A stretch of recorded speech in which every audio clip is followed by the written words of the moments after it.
for the Pledge of Allegiance. I pledge allegiance to the flag of the United States of America and to the republic for which it stands, one nation, under God, indivisible, with liberty and justice for all.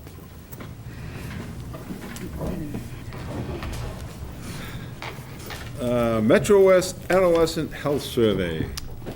Tonight we have Supervisor of Counseling Services Sharon Buckley, Supervisor of Wellness Todd Turcott, and Supervising of Health Services Mary Zacharuski to give us some of the results of the biannual Metro West Adolescent Health Survey that was conducted in 2016. Thank you. We're happy to be here tonight to share some information with you.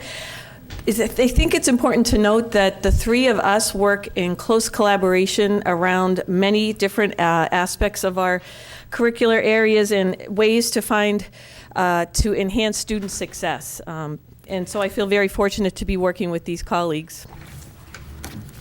We're happy to be here to report out because it's important to understand the behavior trends of adolescents because they are key in supporting academic success for students. We really are looking at working with the whole child when we're supporting our students in both academics and their healthy behaviors. Objectives is to support. The objective of getting these results is to support and use data to support our current programming and to also enhance policy and programming moving forward.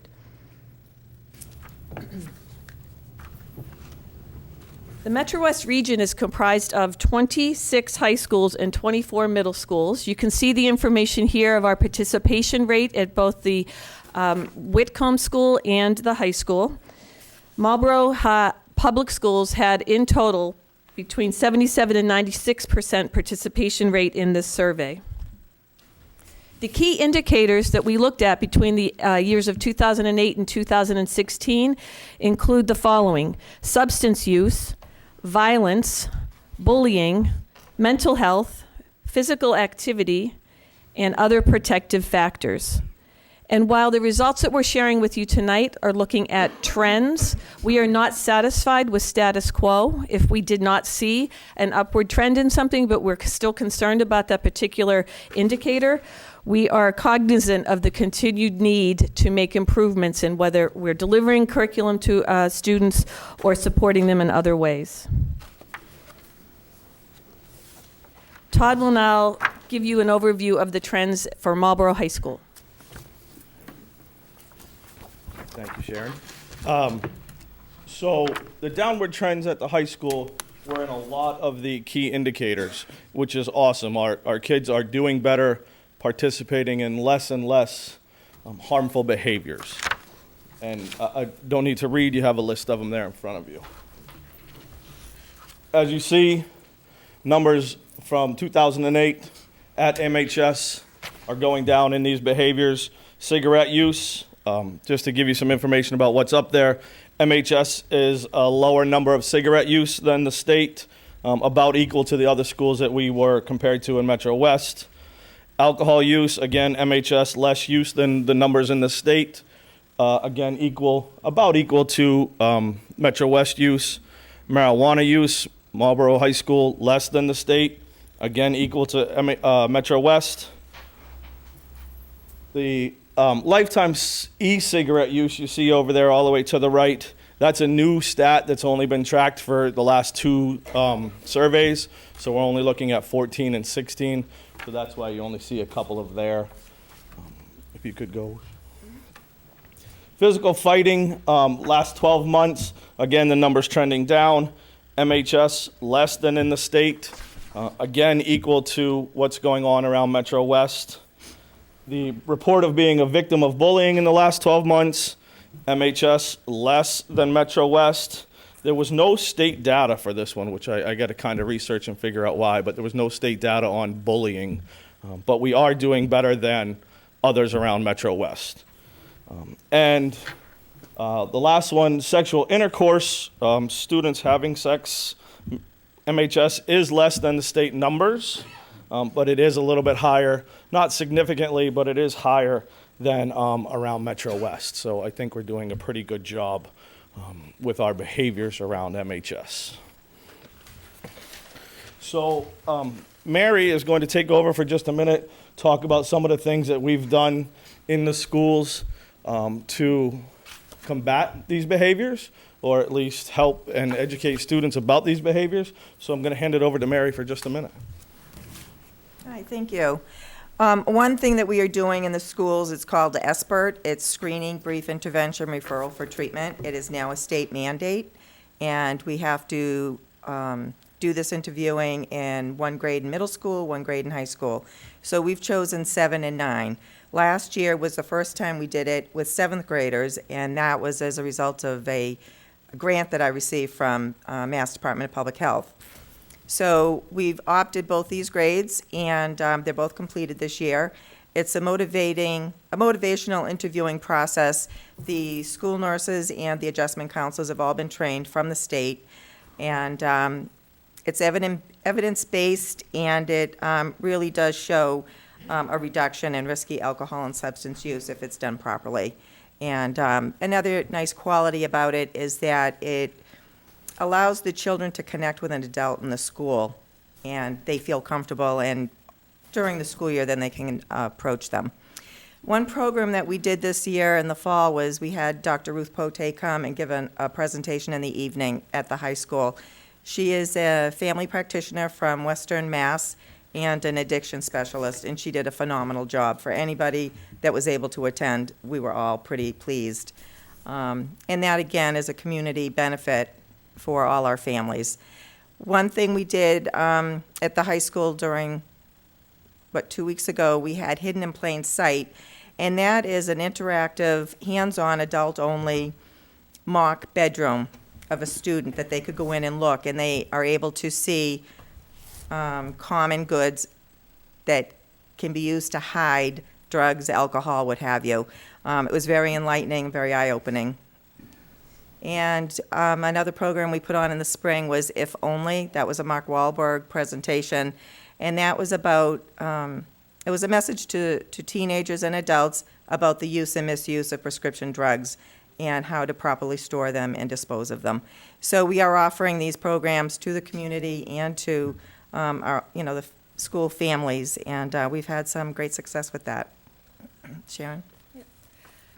In addition to the programming Mary mentioned that really focuses on substance abuse or substance use, we are embedding mental health initiatives in the high school. We recognize that stress and anxiety continues to be an issue or a challenge for most adolescents. It's definitely a national trend, and we are trying to find ways to embed coping skills and mechanisms for teachers and students to use in the classroom. Recently, school adjustment counselors, school psychologists, and guidance counselors were all trained in dialectical behavior therapy, which is an approach that helps to teach staff and students how to deregulate their emotions and try to monitor and maintain so that there's less disruption to classroom and time on learning. Part of that is a mindfulness strategy. Most recently in our PD, we offered mindfulness in the classroom, which was sold out, so to speak. Teachers were on a waiting list, and we hope to run it again. We have also, at the middle school level, I'll interject at this point, recently formed a social emotional learning committee comprised of teachers, mostly counselors at the moment, but we're going to open it up to invite teachers because we recognize that for this to be effective in our schools, we need to have buy-in from the staff. We want to educate them and show them how it will definitely show an improvement in their classroom and better results for students and teachers. We recently acquired a grant from the Attorney General's Office and the New England Patriots Charitable Foundation that's allowing us to do a Game Change program. It's a peer-to-peer mentoring program around dating violence prevention. That is going to get off the ground in December at the high school. We have 20 students at the high school and 10 at the middle school, so they're going to be working together, mentoring each other around what healthy relationships look like. And then finally, because we recognize that while the trend for us around cyberbullying is not increasing, we're not happy with where it is, and we're trying to find ways to educate parents and students around social media and what healthy use of social media looks like. It's our hope that this spring we bring in Screenagers, which is a program, it's a video and then follow-up interactive program for adults and students around how to be safe on social media. Todd will now address Whitcomb results. So Whitcomb, just like the high school, had many behaviors that were trending downward. And again, it's the same behaviors. So wonderful news. Again, the cigarette use, the alcohol use, inhalants, prescription drugs, all trending downward. The being a victim of bullying, again, for the Whitcomb school, we only have Metro West results. We don't have state comparisons. So the Metro West, we're slightly higher, Whitcomb versus the rest of Metro West in being a victim of bullying. And those numbers were broken down even more. It's higher in females and 7th grade. So 7th grade females, I guess, is where we're bullying each other right now. Inhalant use, equal to Metro West. Prescription drug use, equal to Metro West. Cigarette use, equal to Metro West. So our numbers aren't staggering one way or the other. We're pretty equal to where people around us are. Alcohol use, slightly higher than Metro West numbers. But I did find one thing that was kind of encouraging. The report of alcohol use, the students that reported in middle school of using alcohol, the majority of those students reported being at home with parental permission.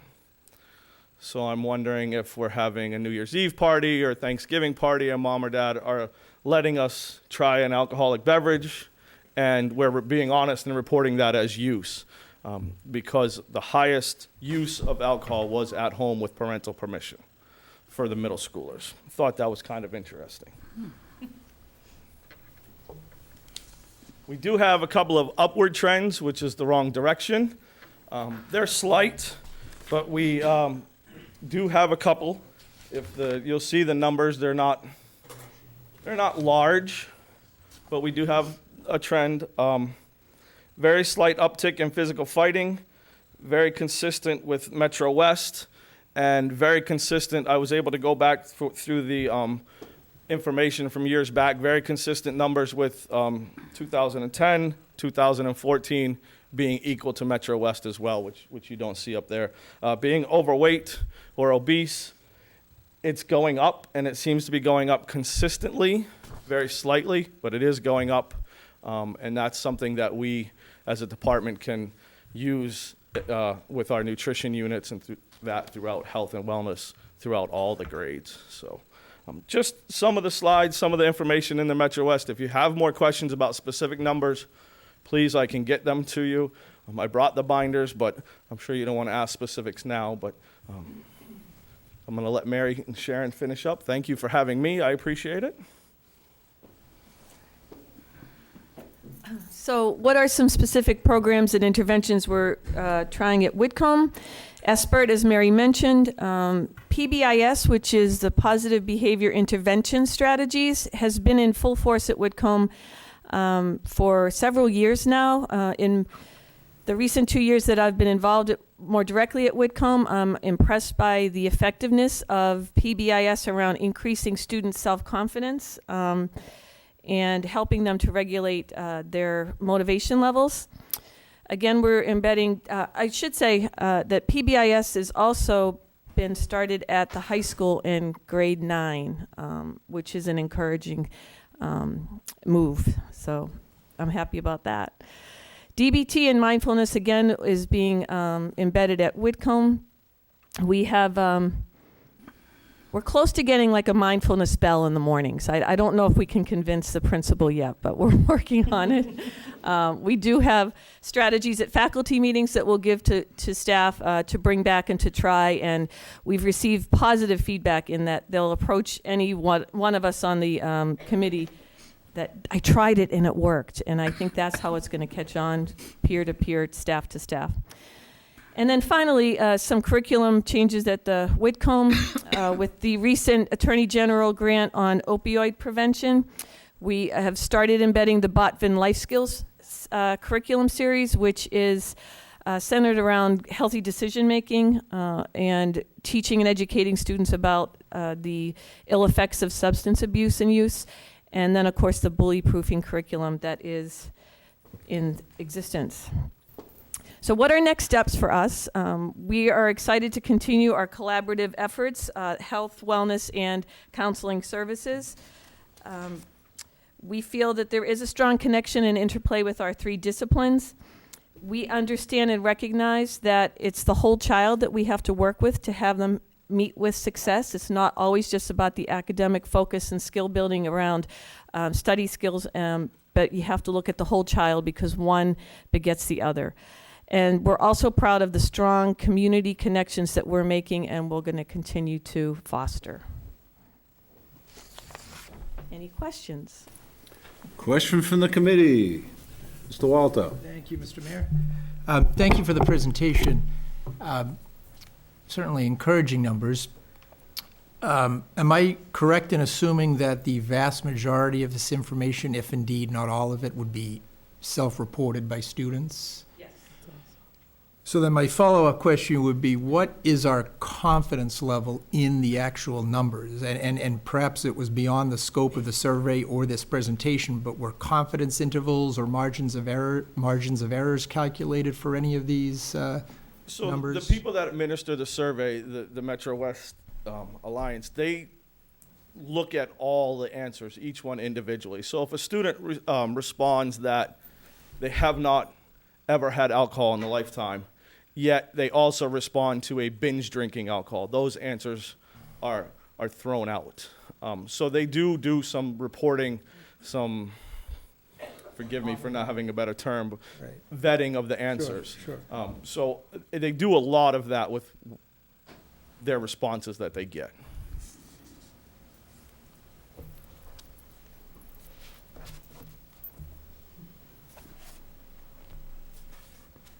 Good. Are you satisfied?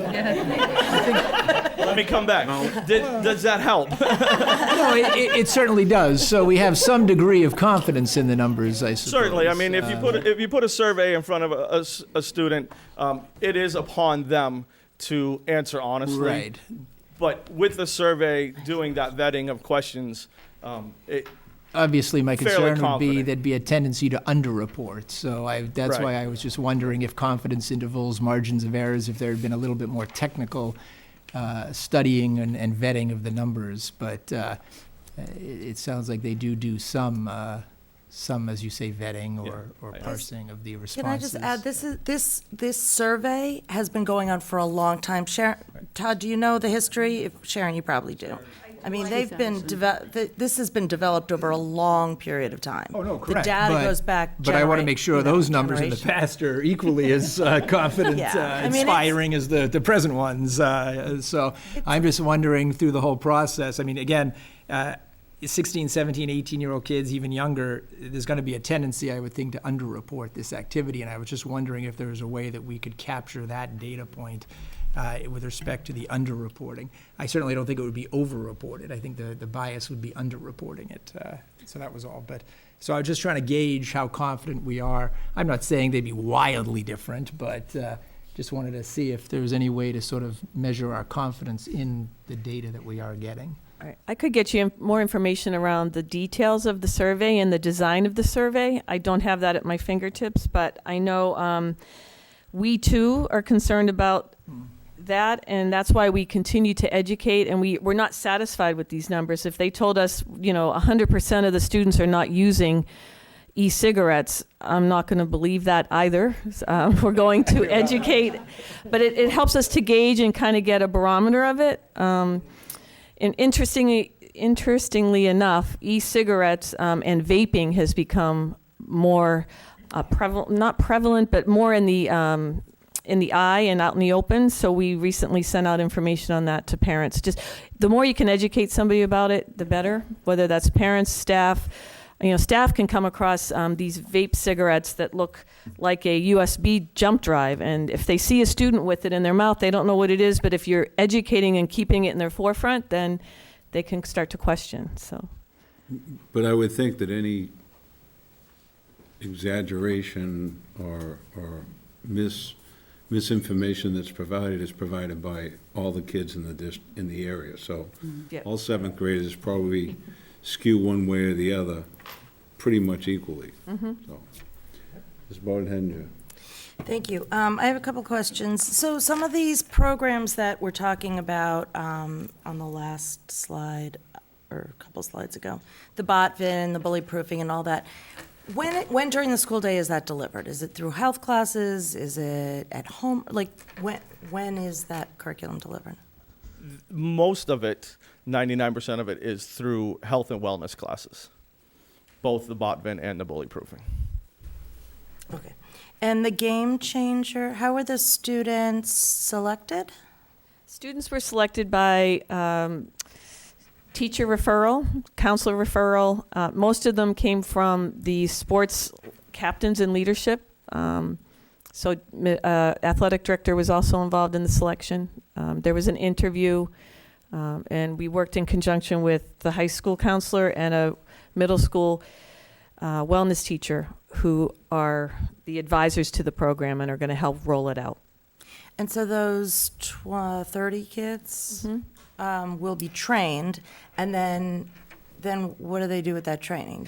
They're trained by the it's called the MVP program through Northeastern, and they come out for a 2-day training, 2-day full day in school, and then the students who are trained will then go out and either do presentations for presentation for students. We're thinking of embedding it in Panther period, maybe having them visit health and wellness classes. They'll be present at kickoff for spring sports so they can talk about it with the incoming athletes then. We're still working out all the ways that we're going to utilize the program, but we're excited about it. The kids are really motivated by it. They got to visit Gillette Stadium and they met Bob Kraft, so. That's fun. I'm just curious, as this goes along, if kids that the trained students, if they are approached by students who are self-identifying that they're having issues around dating violence, Excellent I point. presume some of that training is to refer them back to counseling. Absolutely, yeah. Just That is part of the training. If they run across or come across, what do I do with this information, they'll know who to go to. It's also being mentored, or the teachers who are involved, one's a counselor, one's a health and wellness teacher, so they're accustomed to this kind of sensitive information, so they'll be there to kind of look for the signs and help the students. great. Thank you. Question, Mrs. Hennessy. Thank you. So I don't think I caught any information on substance abuse of opioids or, something more than marijuana. Am I missing that wasn't in here? I guess I wasn't seeing numbers at least discussed in here. It was not. I do have some information, for example, prescription drug use, Right. which is labeled as, through the survey, as use of a prescription drug not prescribed, obviously, to you. And those numbers were equal to Metro West numbers in the area. I certainly can forward you those numbers to you if you'd like to see them. I think it would be helpful just because obviously that's been, a big topic for our community as well as others. Absolutely. And I think, we've had a lot of conversations to try and make sure there's a lot of awareness so that hopefully people are taking note and getting rid of the prescription drugs that they don't need in their homes. So Absolutely. It is a not trending, available. it's hard to believe, but it's a trending down number. So I'll certainly forward that to you. Thank you. Absolutely. That would be helpful. I guess another question that I had, and sorry, I'm trying to run through to make sure I'm in the right area.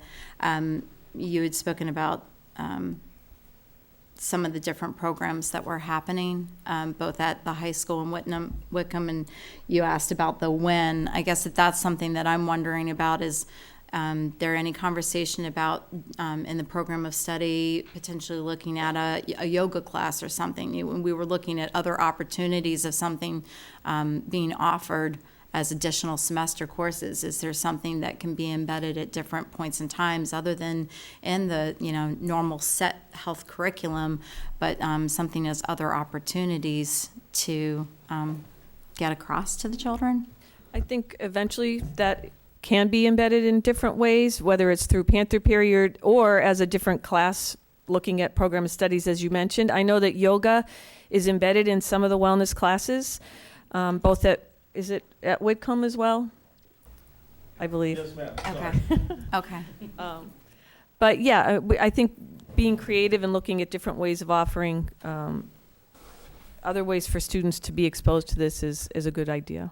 Right, and considering as much as the social and emotional well-being, that's something that we've been striving to make sure that we're all working together. I think the more heads up that we can have from you all about anything more that we can be doing to support that, I know that I would like to know more, and I'd like to be there to help you all so that we can help on, whether it's through better communication of programs going on, social media postings, actually getting out there and communicating with folks, because we need to have that community support to make sure that our children are successful and the staff feel the support from us. So thank you for the heads up that you're giving us now, and I'd love to see the numbers. Absolutely. Thank you. Any other questions? Just along with those numbers, I mean, can we actually see the survey results? Is that what those binders are? I have Yeah. the binders. so- Usually, I like to take a peek at those. So what I'll, That's my little social worker in me. so I can reading. Yeah, make them exactly. available, and we can pass them around to those who are interested in the numbers. One just one final comment. I think in our neck of the woods, it's difficult at times to stay up with the trends because things around these areas change like that. And we read about them in the paper, and by the time you research and get it together to put something out, sometimes there's not a lot of time for the turnaround, and we try to do our best to get things out in front of parents, students, faculty, you folks. Thank you. Thanks so Any other much. questions? Thank you very much. Thank you. Superintendent's report. Thank you, Mr. Mayor. One of the best parts of being superintendent is sitting with high school students and talking with them about their career at Marlborough High School and their aspirations and college and career plans. I had the opportunity to do that a few weeks ago, and I'm pleased to confer the following well-deserved honors on the following members of the class of 2018. I actually have two students here who are being honored with the Massachusetts Association of School Superintendents Academic Excellence Award. As well, they will be joining me and Principal Caleri at, I believe it's Assumption College this year, for the Worcester County Superintendent Roundtable Luncheon. I'd like to start with Rachel Curley and have her come up to the podium while I read a short bio of Rachel. Rachel Curley is ranked #1 in her senior class. Taking all honors and advanced placement level courses, she has earned a 4.79 cumulative GPA. Rachel is a focused, organized, and kind young woman with a welcoming nature, recognized by both faculty and her peers. She's a member of the National Honor Society and has volunteered at the American Veterans Association while working part-time with children. After suffering a knee injury, which required surgery, Rachel could not help but notice how extremely helpful the nurses were to her during her time of need. Their generosity sparked Rachel's interest in nursing, which she is planning on pursuing as her college major in the fall. Join me in congratulating Rachel.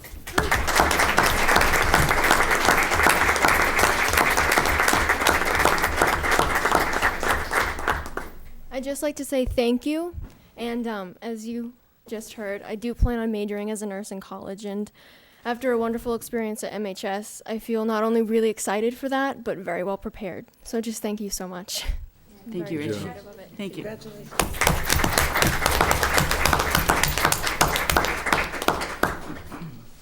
Next, Devin, I'd like to have you come up to the podium. Devin Ron, is also a recipient of the MASS Academic Excellence Award and will join me at the luncheon. Curious, hardworking, and caring, Devin exemplifies all the qualities of a high academic achiever and positive role model for the student body. Since his freshman year, Devin has challenged himself with a rigorous course load of honors and AP classes, 9 in total, having earned all A's with a GPA of 4.79 and a ranking of second in his senior class. Devin takes his core academic studies very seriously, having placed first in the AMC 12 math competition as a junior, and has excelled as a member of the STEM program during his freshman and sophomore years. Devin's ability to grasp concepts quickly and work well on a team will serve him well as he pursues a major in mechanical engineering with a minor in aerospace engineering. Additionally, Devin is a two-sport varsity athlete playing football, having had a great game against Hudson recently, and lacrosse, serving as senior captain on both teams this year. Devin also serves as senior class president and will be volunteering with Jumbo Tanzania. Did I say that right? Yep. Okay. This summer, a humanitarian organization that works to help developing African villages. Congratulations, Devin.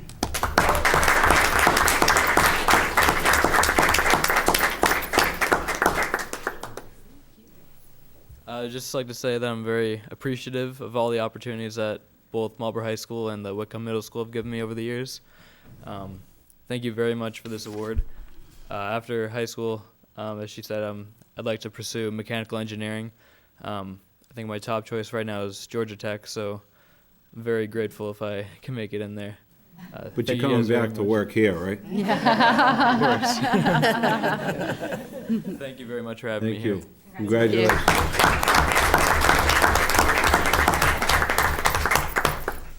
The next two awards are given through our affiliation with the New England School Development Council, or NESDEC, and these are awards for academic growth and student leadership in learning.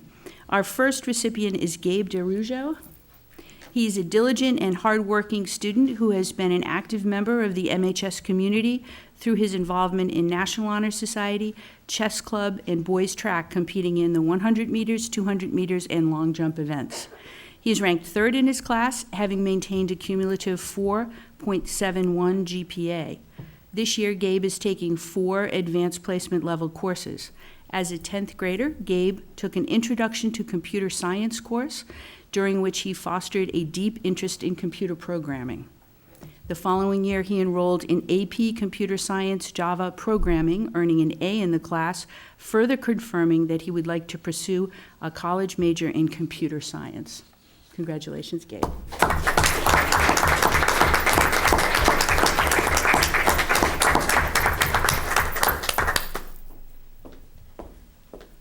I would like to thank Marlborough High and the Marlborough school system for giving me this opportunity and teaching me so much over the years. I would like to give a special thanks to my mom and dad for always being there and supporting me.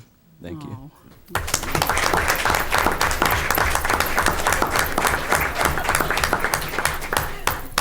Thank you. Lior, do you want to come up? Thank you.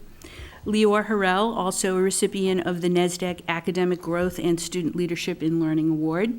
Intelligent, confident, determined, friendly, curious, and passionate, Lior exemplifies all the qualities of a high academic achiever and positive role model for the student body. She takes challenging classes and excels in every single subject. She will have completed 7 AP courses by the time she graduates in June and currently ranks 6th in her class with a GPA of 4.6867. Exactly. She is a talented musician and plays the viola in our string ensemble, is her section leader, and most recently was elected vice president of the string ensemble. Lior is a leader in the classroom, always the first to volunteer or to speak up if she has a question or to give extra effort when completing an assignment. She has received faculty awards each year and as a junior received the Wellesley College Book Award.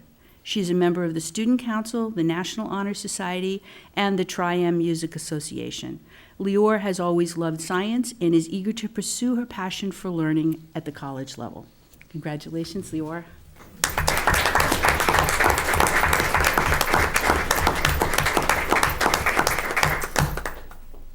I would also like to thank my mom and my dad for supporting me, and Marlborough High School as well for preparing me for college. My top choices are probably Northeastern and Johns Hopkins, so hopefully I get into there.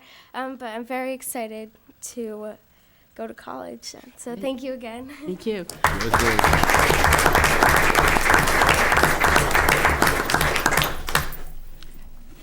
Before I go on, I wonder if we have any questions for the students or comments.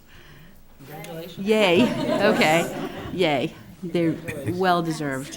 Thank you. No? Moving on then. Okay.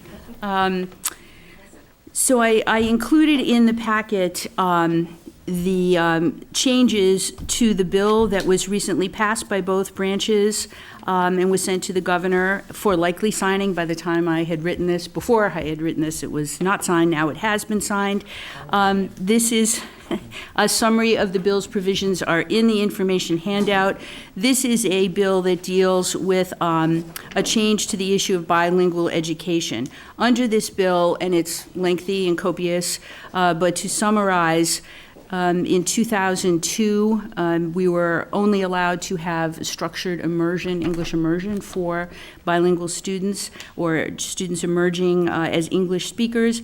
And now districts are allowed some latitude in developing a program that might be more appropriate for the demographics. And parents as well can then choose an alternative program.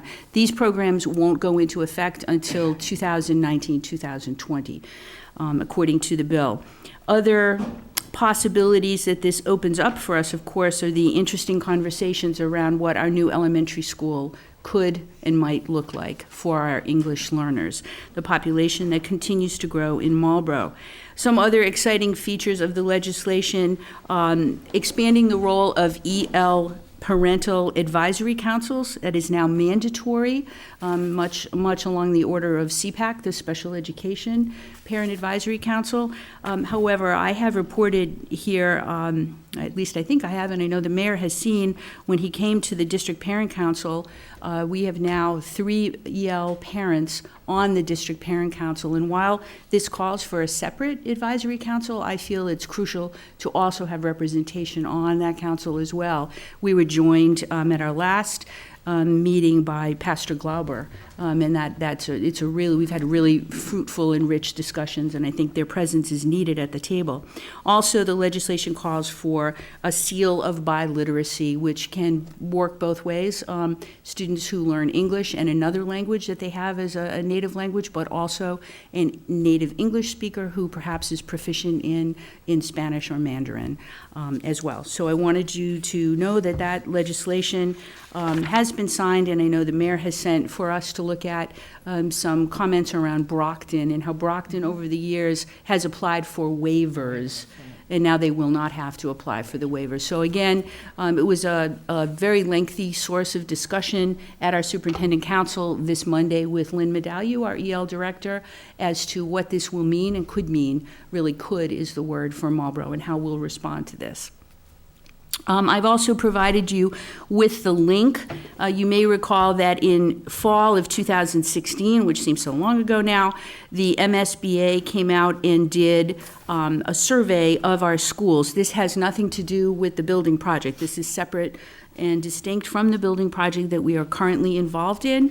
The MSBA has gone out in 2006 and in 2010 to have architectural and engineering experts visit public elementary and secondary schools in the Commonwealth to assess the general conditions in each building, looking at key factors like the condition of the building, the environment, capacity, technology, security, and maintenance, and so on.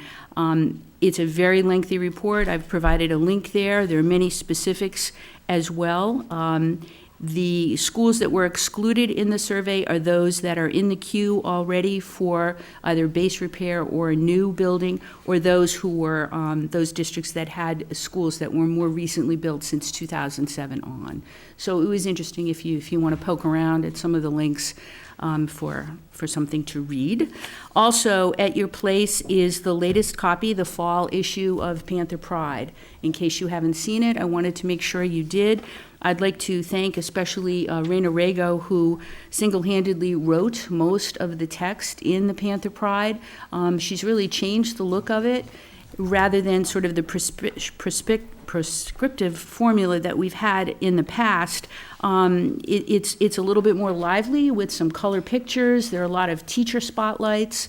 We plan to do student spotlights in the spring, and rather than have each principal write a 3 or 4 page paragraph that may or may not get read, discussion about what's going on in the school, they've provided a small blurb instead, and I found them very good, and I'd especially like to commend Principal Daniels. I thought his was excellently written, focused well on the academics that are happening in the school. I'm happy to answer any questions on my report. Any questions? Tennessee. Thank you. I have to say, I was pleased to see about the bill coming through. Yes. I have to say, based upon some conversations I've been having with Desi about the charter school and some of our challenges within the diverse population that we all have, especially within the 4 schools that are supposed to be the core schools pulling towards the charter school, I'm wondering if there might be an opportunity for some conversations, because I think per the last meeting Desi had in the spring with the charter school, there was still notice that they did not have appropriate supports for their EL students. So I'm just curious, because it was supposed to be, kind of a two-way street with sharing of information, if this might be an opportunity of us trying to hopefully work together on making sure that students are supported well in this area, because that is a need. So that was something that did pop into my head, and I would love to have further conversations with Desi about how they're going to be monitoring and supporting all of this as well. So. I've been following your thread. Yep. Yes. Thank you for that. Any other questions? Go ahead. I have a question. So I know that districts can choose how they want to pursue with this, and, whether they want to do more Immersion. bilingual immersion versus. Two-way, yes. Do you have to choose one way or the other, or can you basically use them both as tools in your toolbox, and You could have kid-specific or multiple. Framingham is a good example. They They've have- just declared one school as Portuguese. another one? Yeah. Yeah, and they have one I that's know it's Spanish. yeah. Yep. So, but that's a two-way bilingual school. That's both, all kids are learning both languages. It is, but there's a thought as we come online with a new elementary school. Just Right, that because that it could be doesn't, that. But it I'm just saying- doesn't, you don't need equipment for this. It's a classroom.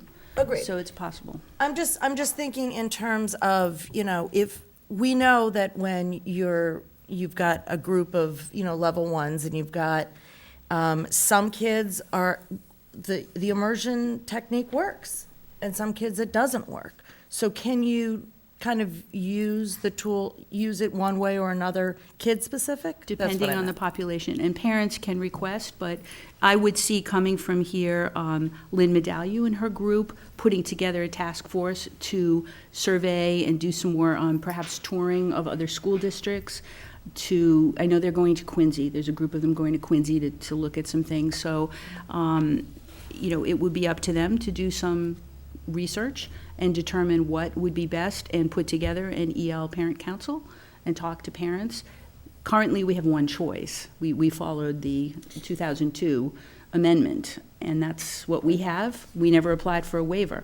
So, it's time to start thinking about where the achievement gap is with our kids and what kind of a program would service them, which is why this came back, this education. Gives us more choice. Yeah. Excellent, thank you. I just want to make sure we're not looking toward waiting for a new school before we come up with some idea. No. I'd rather see No. this implemented No, tomorrow. absolutely. We need to make some changes, Absolutely. and we No. can't wait. No. So. Mr. Bergeron. Thank you, Mr. Mayor. For my report tonight, I have a couple items. The first is the budget calendar, and I'd like to first start by apologizing for creating a day that doesn't exist on the calendar. February 29th does not exist. He had a leap year himself, I guess. So there will be no meeting on that date. However, we do have time to consider what dates meet the school committee's calendars and to look at this and determine what schedule you want. Of course, this is just a first draft, and we have plenty of time. The first draft of the superintendent's budget really won't be out until early February, so we can pick this back up as a discussion and start to look at dates about when we want to have budget hearings and at what times and so on and so forth. But that's just a first draft to look at. Please ignore the 29th. The second item is the food service balances from the cafeteria. Negative balances as of right now is about just under $2,600. Last year at the same time was about $2,100. So we're still relatively in the same place. It's a little bit higher this year. I expect by mid-January to see these go significantly down. What we're working on right now with the food service director is looking at all of the students who have a balance but have since become free, as in they no longer will pay for the rest of this year. So we're going to look at what we can do with those accounts, because there's a majority of this money is tied up in those accounts which we will not receive payment for. So I'm looking at that right now, and I expect these actually to go down by mid-January when I'm re-reporting on this. I expect them to be less. We might have to do a small payment. Remember, we've encumbered the money. At the end of the year, we would do it. We might do it at mid-year just to close off some of those accounts that the students are free and wipe out those balances so we're not carrying them forward. So that way when I'm reporting them, I'm only reporting folks who are in paid status. So. Again, the online payments, fantastic program. We're over $330,000 now with the online payments since we've done it in inception. We've had growth every single month, every quarter, every year. It continues to just become part of the program now. So just word of mouth, I guess that was the best advertising we could do, is just having parents talk to each other and talk about this program. I'm not really going to report on this anymore because it's just become part of the program. I'm happy to do it maybe yearly, or if there's a special request, I can bring it up and show you where we are. But it's actually been a really good program. Since its inception, knock on wood, we have not had one credit card default. We have not had one turnover receipt. We have not had one of those types of issues where we didn't actually get the money. So I'm very pleased with it. It's gone very well. And it now should become part of our program. FY19 budget. Before I say anything, obviously we're in the very early stages. We're looking at several of the federal and state sources for revenue causing a little bit of concern. What I've been seeing on the federal side is that there has been a reduction in our Title I monies for 2 years in a row. So we're anticipating next year we're probably going to have a reduction as well. With that, Title IIA, which supports classroom teachers for us, it's the class size reduction grant in some ways that we use at the elementary level. That grant, as far as I understand it, and I've reached out to MASBO for more information, is being eliminated in total. What I've read from the White House budget, the Department of Education, what they've put out publicly, everything is said that the program in entirety is being reduced to zero. So we can anticipate that we get about $135,000 from that this year. We would not have that moving forward. In addition, we know that circuit breaker is going to go down a little bit, but we knew that because 2 years ago we had that large reduction in out-of-district tuitions, which actually helped us balance the budget. About $900,000 came off the books for expensive residential tuitions. So we know circuit breaker was going to go down, so that's a known thing. So when we're looking at developing the level service budget, we are going to have some issues with some of the federal funds coming in that we're going to have to be a little bit more conservative, I think, about how we budget that moving forward. We certainly should not anticipate the same level of funding federally that we got last year under any circumstance.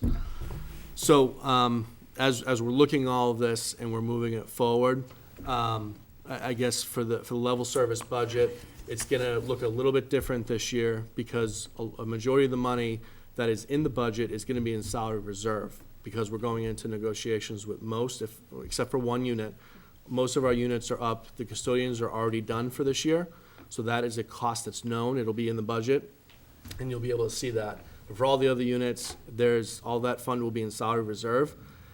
So that's where the majority of our level service budget is going to be. And as we calculate it, again, we're going to be bringing it to you in February. I'm going to keep updating you if I hear anything else coming out of any other sources. But again, still early. But on the federal side, I'm not anticipating any increase in revenues. So that's my report for tonight.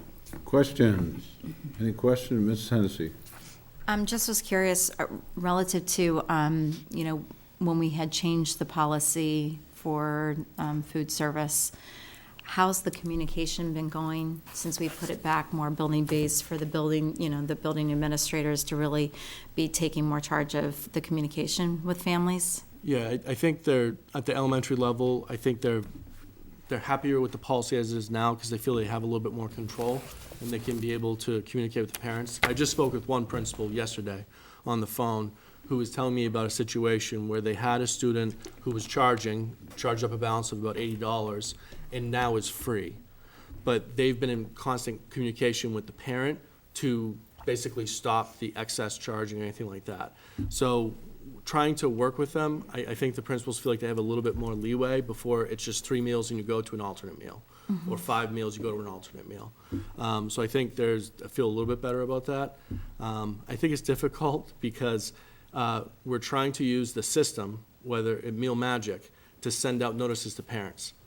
And sometimes, since it's not Aspen, it's not Marlborough, it gets picked up by spam. So it's not always getting there. So the most cost-effective way we have to communicate with parents, and the best way, email. Sometimes we're seeing issues where it's constantly going into spam mail. So we're calling and saying, we did send you a notice, and the parents are, we didn't get it, we don't know about it. So it's just a kind of something we're trying to work through. So glitch in the system, and how do we work through it? Yeah, how do we get Meal Magic whitelisted for all the parents? That's basically what we need to do. Is there a say- way of feeding them Meal Magic or something to the administrators, since they're the ones that we're looking to have the communication with the families, Yeah, right? that's the hard problem, is you have to communicate with all the families, look in your junk mail, but Yeah. it's only a small amount of families that we're trying to Right. get to. Get to. So it's hard to get that, but I think the communication is going well. Okay. I hate to say it, depressing to hear about the federal funds and hearing about potentially wiping away Title II, because I think especially after our discussion around some of the MCAS numbers and knowing that we have a lot of attention that needs to be focused in on, some of our reading skills, and understanding that these, federal funds were directly supporting some of these groups. I guess I feel a little bit of weight on our shoulders about how we're going to be approaching this next budget, knowing that we really still need to address a lot of these issues. So that's concerning, but thanks for giving us the heads up now. Thank you. Any other questions? Thank you very much. Thank you. School improvement plan. Thank you. Each year, the school site managers submit to the superintendent the school improvement plans. This year, we are using transitional documents, and I'll explain to you why. We have decided that it makes more sense to align the SIPs to the budget. So each year, the SIPs would be presented in June for the following year. This was not the way it had been done previously. So to comply with the regulations, the SIPs were indeed presented to me in draft form in June, but they weren't finalized until they were aligned to the newly minted district improvement plan, which makes sense because the district improvement plan needs to be the document from which the other goals are derivative. So in your packet, you have, I'm not saying we're not using them, we're clearly using them as living documents this year, but as a transitional year, they will be redefined once the FY19 budget is in place, and they may be similar, they may be changed, it may depend a little bit on the state of things as we move forward in the next 6 or 7 months. You will notice in the packets that 2 things. We're striving for a more consistent format, and I think we've gotten there. I sent these back 2 and 3 times to principals to make sure that things were a little bit more consistent in their formulation, as well as a more simplified version of goals that are likely to be remembered and to be accomplished. 30 to 35 pages of goals, to me, is an overabundance of challenging situations, and we need to be more strategic and laser focused on certain goals. So I ask that the principals align their goals in conjunction with their school councils to the 3 district goals, and they're outlined as you see in these plans. And you will recall that my goals that I presented to you not long ago are also aligned to the 3 district goals for this year. I'm happy to take questions. You'll notice we don't have the principals with us here this evening. Again, that was a judgment call. In the past, all have been called up and asked to report out, and it didn't seem to be useful time. What we've decided, if you have any questions through Mary Murphy, Assistant Superintendent of Teaching and Learning, if we can't answer them tonight, if there's something a little bit deeper, we're happy to send those on to the principals and get answers quickly, or if it's something a little deeper, to bring the principals here and have them address their school improvement plan. Questions, Ms. Matthews? My iPad is about to die, but I do have 2 questions that I want to ask Sure. now. Yes. In, which school is this? They're in chronological Kane, I order, know. or not chronological, Kane, but, okay. Kane on, hopefully this doesn't die on me. District Goal 1. There is an action step of implementing a school-wide data team and grade level team to further meet the needs of students. And then it says, building-based data collected every 6 weeks and analyzed every 7th week with interventions beginning every 8th week. Is that too far apart? Because that puts you at the first cycle is the 8th week, then the 14th week, then the. So the first cycle of interventions, though, starts on day 1 of school because of the end of the year assessments. So I think that this goes back, Catherine, to the flow chart, right, which makes sense if you've seen the flow chart. So I will share that out with everyone. Yeah, so that, because then in, which building is it now? I just lost it. There's another one that, thank you. I think it's Whitcomb, is only 3 times a year. And I was like, wait a second, if we're only adjusting 3 times a year, there's no way that we're capturing any improvement or any kids are gonna go right through the sieve at that point. I can probably, my guess is that because they're in trimesters and because they have the enrichment intervention blocks that are brand new this year, they're starting with the 3 cycles so students are That may assigned. be too late for some kids. Yeah, so it's brand new. They're also just words, like there's additional interventions that have been put into place. So this is basically step 1. That just concerned me, Yeah. because that just seems like way too long. Just because you're on a trimester, a child shouldn't have to wait Right, 12 weeks. right, right. Yeah, I mean, that, yeah. That's RTI first year 1 is basic, yeah. And I think that was the only 2 that I obviously I don't have on here. There were some typos, and Richard's Send them. missing, Send them, please. Richard's missing all their demographics for kids. They have no kid population demographics. That last box.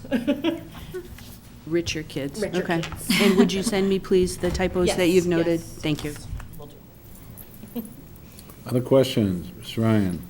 I just, my question was in regards to Wickham and the goal 2. He references increase by at least 20% the regular use of Aspen by Wickham families. Do we know what the actual number, like what it's at? And, because I'm wondering, like, are we trying to go from 20 to 40? Are we trying to go from 60 to 80? Like, I'd like to have a better understanding of what that number means. I think we can And- get the data for the Aspen. I'm sure he has it. We've done it in the past. Yeah. I don't know what the baseline. Can find And that out. Just, he was very specific about, in this same goal, 2.3, in his evaluation of progress, to have at least 10 parents other than officers attend the PTO meeting, just seems kind of sad. That's 0.5%. Right, like it's like 1% of the 1,400 population. students, and we're hoping to get 10. But I guess if you have 0 coming, Yeah. that's better than. I guess I would hope for I'd shoot high. a little higher. Shoot Oh, high. it goes back to, yeah, high. let's I mean, shoot I'm not a here little to bit critique the higher, goals, like, but- let's go for 10% of your population, not 1%. And same thing with the 2.2, at least 3 different teachers attend before the June meeting. Doesn't sit well. I mean, I know at the elementary schools, they have 3 teachers at every meeting. To have only 3 teachers attend the PTO, the teachers are the T in the PTO meeting, I would hope that goal could be a little stronger. That was just one that stood out to me.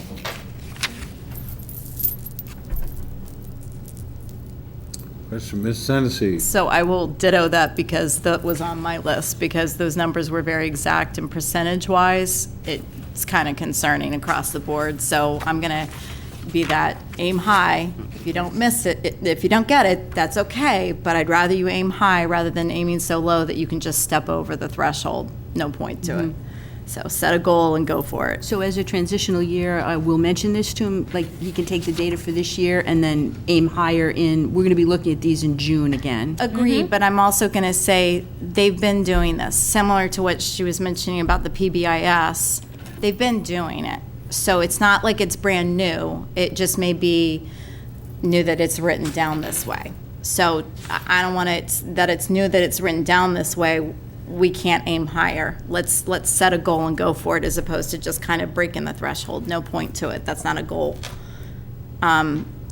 If I go back under Kane, any idea, and help me, because it could be me. Pro-social team, what does that mean? I'm not sure I really understand enough about what that meant. Are we? Same question. Okay, you had the same question. I can make up what I think it could be, but I'd rather not assume. So, Yeah, I'll get the specific, some more information on it, but it's just another strategy similar to PBIS or social and emotional. It's the way that all faculty members are talking to the students. And so it was, what's the example? Is that Social language. Yeah, so is that a little problem or a big problem? Like just right, the way which that's what came to Consistent, mind, yes. but I'm going to say back to you that what we all had around the round table when we were having the MTSS discussion, we need to make sure we're using consistent language across the whole district, because otherwise it becomes quite useless. And So when I'm looking I at, agree. you And know, our comment was around the major, minor, and Right. pushing the high school to adopt the same, even though it's not what they're using. We have to look at it from the student point of Right. view who's moving up in the system. Exactly. So, to me, I looked at that and I raised a question, and we've talked about the consistency. If we want our children to learn something, you got to start it from the very beginning, and we can't have one school doing something different from other schools. 'cause- John's been trained, No, and yeah. pro-social is across the elementaries. all 3 elementary schools. Well, it wasn't not mentioned mentioned- pro-social, though. It was It is mentioned in in Jarvik. different, well, but Richard didn't say pro-social. Richard does not. It was different languaging, so that's, whatever it is, let's be consistent. And if pro-social is what it's going to be termed, then let's make sure that we all understand what that means. And it's pretty consistent in the 3 elementary schools, but valid point, I do not know if it's been communicated effectively up to Whitcomb School as well. So that would be the consistency, yes. Okay, sorry, and I'm trying to move along quickly. I have one thing, Amelia, on consistency. Add. The use of how we name our staff needs to be consistent, as in, there's, APs or assistant principals, just Well, the terms. no, even educational assistants versus paraprofessionals. Or paraeducators. I thought that's what they Right, were. whatever the, Paraeducators. right. Paraeducators. Paraeducators, after we went through that whole name changing. So, sorry, I'm still Thank you. going. Almost to Whitcomb.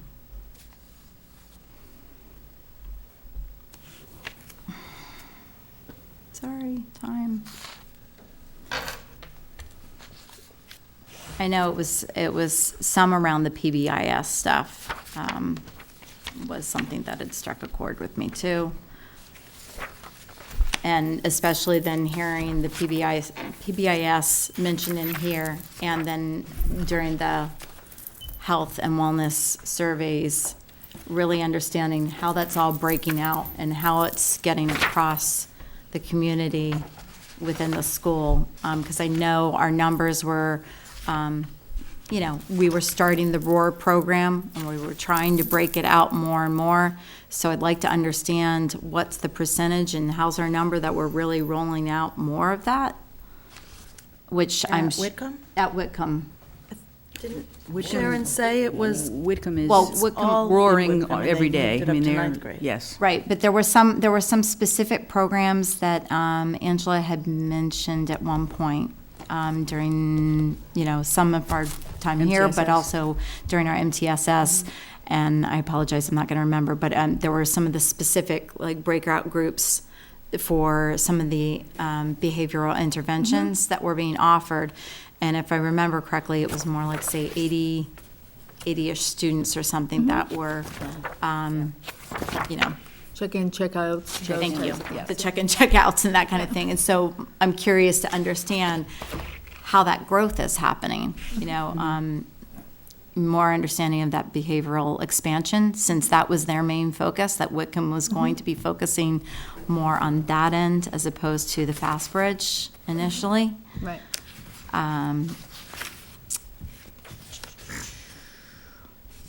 And definitely would love to understand much more, to your point, on Goal 2. Because there was something talking that training was already held for the Saturday Aspen training for parents. And, you know, I'm a parent of a kid at Whitcomb, and I never heard about a training happening. So if a training happened, I love to know when it happened. And I'm guessing there may be another date coming if we're trying to reach a broader percentage. So that was something else that had hit me. So a lot of information around Goal 2 would be helpful. And that's enough for me. Thanks. Any other questions? Ms. Bodenhenge? Thank you. At ECC, in the demographics section, they broke down the number of students that speak different languages, and it says other 40. So there are 40 students that are ELL students at ECC that speak languages other than English, Portuguese, and Spanish. I'm just curious, how many other languages are we dealing with, and are we adequately communicating with families? I think we were 44 was the overall district amount of languages, of course with the predominance of Spanish and Portuguese, but overall 44. So the question is, how are we communicating with Well, parents? I'm just saying at ECC, I mean, Yes. they're dealing with 40 children that speak, I'm curious how many other languages? So if it's 44 district-wide, that's some, I think I'm that is curious the what- number of students. Yeah, that's total. That's total of students. That speak other than English, Portuguese, or Right. Spanish. other. Other. Yeah, but not 40 other languages. No, 40 other 40 other- students. Correct. 5 other languages. Correct. Or it could be Yeah. one Or it'd be other 3. language. Yeah. Right. Just Just I would, curious as to do you what- have some insight in that? The, go ahead. I'm sorry. Go ahead. We carry a interpretation company, Baystate, that anyone can utilize if we do have other languages beyond our ability in-house to do it. And we have that relationship with the company. We tried out 3 of them last year. They were the most responsive. We can call them. We can have them come to meetings. We can send them documents through a secure FTP. So that type of issue, there's always going to be a couple languages that we don't have any ability to translate or do any of that. And we have that relationship with the company to be able to make sure we can, communicate with the parents and give them the appropriate documents. And on the website, there's a pull-down Yeah. menu, which is a new feature of this website that, I know we have Spanish and Portuguese at the top, or we requested that, but every other, you've got every language you can think of there. And it doesn't translate it in a different environment. It translates in the same graphics as the website, so it's not an inferior look. Yeah. That's a good question. My other question was in the jar, wait, was it? Yeah, jar.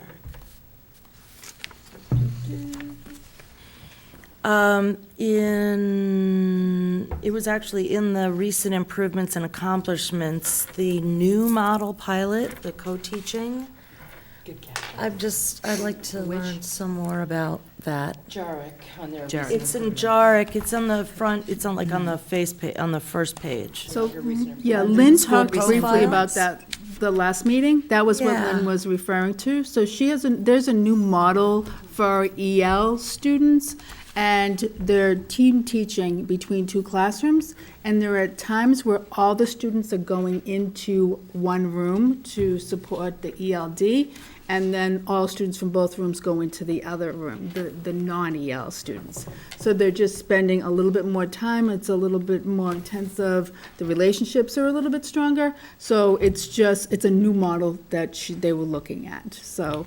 And so that's creative only flexibility. happening at Jarek, though? That was the first, they did not want to expand out with the new model for if something was not going to have success. Yeah. So they're looking at the data to see if it's getting their expected results before they roll it out. Yeah. And now, in light of the, new rules, I think that kind of model is going to be great. Yes. Any other questions? I'm Nope, sorry. That's okay. I think you guys covered a lot of the other stuff. Tennessee. I'll peek through. Two other things in high school related. Actually, very positive in regards to the videos that have been created. Jill Moran and probably many other people, so I won't just say her alone.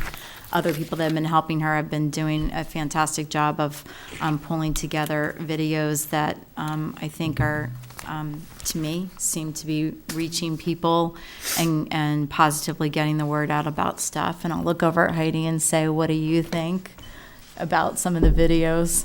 Yeah, I think being on Twitter and stuff, like having her post them all on Twitter helps it to reach the students and the families well. And they're fun to watch. I like them. Great. Okay. She did a great job on the pep rally. Pep rally. Spirit Week. Yeah, I and watched Spirit that last Week, night. and it really it is Jill. We have appointed her as YouTube webmaster, just like we have the webmasters, because we really feel that reaching students and parents as well as us through the videos are a little bit more effective. And we are about to launch a new YouTube channel. So more to follow on that. Yeah. Which will house these videos. Bless you. It's been great. And so that was one of the things I was already noticing and, being executed. It's interesting, people that you don't think. I was at a chamber board meeting the other day, and Mary Jo Naraki said, "Oh, I loved the welcome video." And I was like, "Wow!" So you saw that on Facebook, apparently. So it's getting a broader audience than just us. Yeah, which is nice. And then the last was relative to, again, tying into the earlier presentation about the health and wellness and our PBIS support. Glad to see that PBIS has made its way into high school, which is great. I'm hoping that there's going to be a benchmark increase, though, so that we're vertically pushing this higher and higher, as opposed to just keeping it in the one grade. That would be really hopeful, especially since some of our discussion that we had about teaming opportunities and some of the data that really supports that for improvements around the school. So it all kind of tying into better academic learning and the social emotional behavior issues. So hopeful that we're going to see some increase in change in the next step coming from the high school around those things. Thank you. Thanks. Any other questions? Mr. Bergeron. Thank you, Mr. Mayor. I have some transfers tonight, and these are all in the 70109 teaching accounts, just trying to balance out the expenses. I'll go through each one, and if there's any questions, I'd be happy to answer at the end. I broke them out by school, so each one would be school to school, so we could see within the school what we were doing. A lot of this was post-budget. We're looking at class sizes and had to move certain positions around. So starting with JARC, we had some excess money in the K and 4 accounts because of the transfer of some students from the neighborhood to another school. So we were able to support an additional teacher at the grade 2. In addition to that, the reading account for JARC is going to be slightly overspent due to the loss of Title I funds. I'm going to say that like 4 more times, just so you understand. So we got a little bit cut this year in Title I, but we didn't want to, we felt like we had enough budget in reserve. We had enough from our hiring, from turnover savings, that we could maintain the Title I positions as they are and pay for them with district funds this year, and then make a decision going into the budget next year about how we're going to react to that. So that way we keep the services in place for this fiscal year. At the Kane School, we had funds available in grade 2 and K. There is a bubble grade at grade 3 at Kane. It's about 150 students, give or take. It's probably the one large bubble in Kane that's moving through, so we had to move some funds over there to support the movement of teachers. Again, special education in Kane, that was just the difference in hiring. Sometimes we hire less, sometimes we hire more. And again, the Kane reading position, Title I, we had to offset some of those funds that Title I, we did not have all of it. So the district offsets the funds of whatever we don't have. At the Wickham School, we had budgeted the 6th grade half team from last year's budget. I call it the half team. It's probably not the best way to describe it, but it's two people working in tandem. It's a new program that they established this year. I budgeted the folks in the math line. I had to move some of the money over for the ELA line to cover both members of the team. The rest of the transfers within Whitcomb for this one are mainly just hiring. If we hire a little bit more, a little bit less, we just have to balance the accounts at the end of the year. The second transfer for Whitcomb, transferring some money that was in the special education line over to, it says Whitcomb Literacy. That's also part of the Title I. We have to make sure that we cover all of those expenses. At the high school, we had previously last year had a position in science that Charlie was waiting on. He was going to see what he was going to do with it. He moved it to the EL department. So in the budget, I still had the money in the science line. I have to then move it to the EL line to cover the employee. And in world language, we had an open position that hadn't been filled for a while. We had some reserves there. We moved that over just to cover additional costs for music, because we did move the 0.4 up to a 0.6. We had to do it for continuity of the program and to make sure that we had enough classes to offer everything we wanted to offer for music. So all of these transfers are just to cover our balances within the teaching lines. We're still within our budget of the teaching lines. I don't see any major issues. We've actually been pretty quiet this year as far as ad district placements. So we're still in a pretty relatively strong position moving into next year's budget.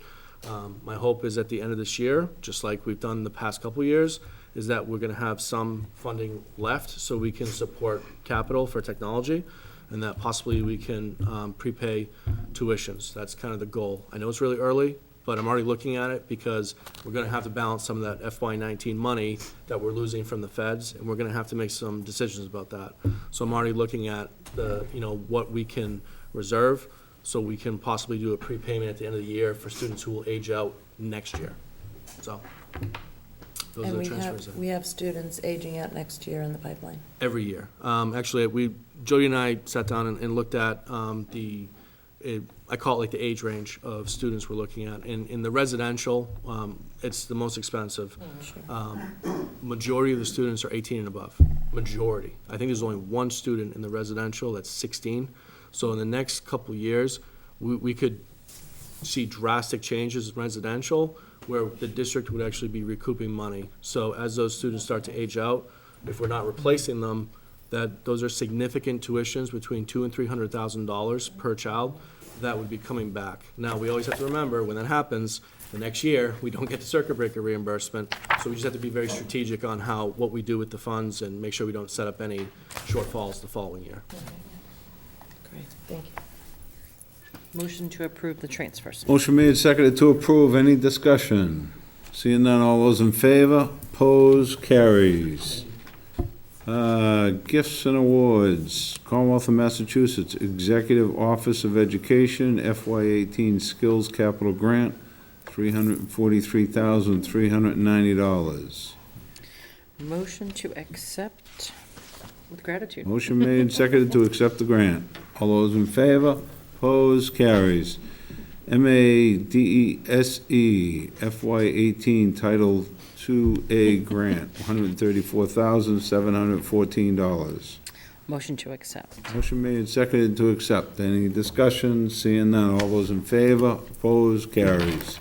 Mass DESE FY18 Title III Grant, $144,380. Motion to accept. Motion made, seconded to accept. Any discussion? Seeing none. All those in favor? Opposed? Carries. Mass DESE FY18 Title IV 309 TIVA Grant, $23,022. Motion to accept. Motion made and seconded to accept. Any discussion? Seeing none, all those in favor? Opposed? Carries. Reports of subcommittees.